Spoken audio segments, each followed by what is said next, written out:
možda ovdje najuočljivije razlika od drugih charter brodova je ovaj neobičan raspored salona koji je napravljen s namjerom da sve bude ne multifunkcionalno, nego da bude tu na mjestu gdje je. Dakle, ovaj čvrsti stol, on se ne spušta, ne pomiče, ne otvara, ali oko njega stane i do 11 odraslih osoba. Uz ovu okruglu klupu dobro će doći ove izlačne stolice koje su inače smještene ovdje ispod ovog šanka. Zakače se jednostavno sa elastičnim konopom, tako da ne ispadaju tijekom jedrenja.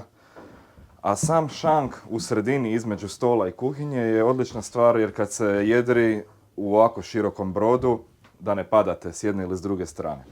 Znači, pripremat hranu možemo naslonjeni na šank ili s druge strane na ovome. Odnosno, kad smo u marini ili na sidru, razgovaramo sa jedriličarskom ekipom, tu se mogu otvoriti karte.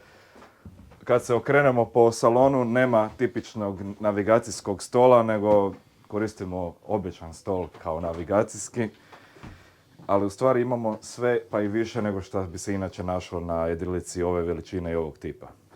A osim salona ima i netipičan raspored i u ostatku broda. Dođite ovdje. Dakle, odmah nakon salona, s jedne i s druge strane nalaze se kreveti na kat, ali ovo nisu male dječje kabine ili kako bi u nekim brodovima bili spremište, već prave kabine gdje stanu odrasle osobe, čak i krupnije osobe. Onda u nastavku, s jedne strane je WC, vrlo komodan sa krovnim prozorom, bokaportom, a s druge strane je velika tuš kabina gdje stvarno ima puno mjesta, također sa svojim prozorom, tako da se uvijek može lijepo prozračiti. Napred u provi je tipična kabina sa V ležajem, pristojne veličine, možda nije za najduže ljude, oni će radije možda noćiti u srednjim ili krmenim kabinama, pa ajmo pogledati još krmene kabine. Dakle, i s jedne i s druge strane imamo jednake simetrične kabine.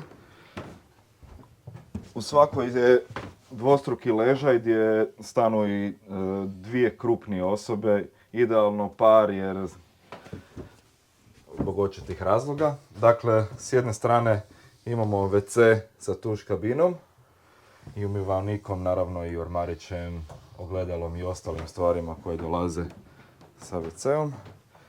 I s druge strane, isti takav.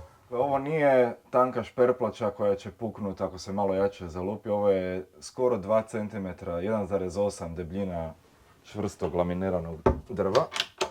Sve dolazi sa ovim kukicama, tako da ništa tijekom jedrenja se ne otvara i ne raspada se. Nadalje, na svakom rubu koji se inače hvata je masiv. Dakle, ništa se ovdje neće oštetiti ako se malo jače lupi, osloni ili čak da se i ošteti. To je stvar koja se može popraviti ili zamijeniti. Neće puknuti cijela ploča. U kuhinji imamo standardni plinski štednjak sa pećnicom koji se nalazi na gimbalu, tako da se može pripremati jela i tijekom plovidbe. To se naravno pokriva sa izvlačnim poklopcem.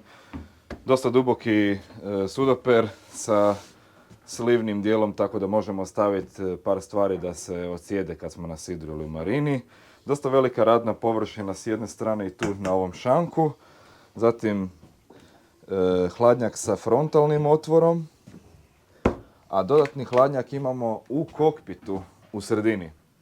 Električni panel sa VHF stanicom i ostalim električnim funkcijama. Nalazi se na pristupačnom mjestu uz klupu pored glavnog stola u salonu.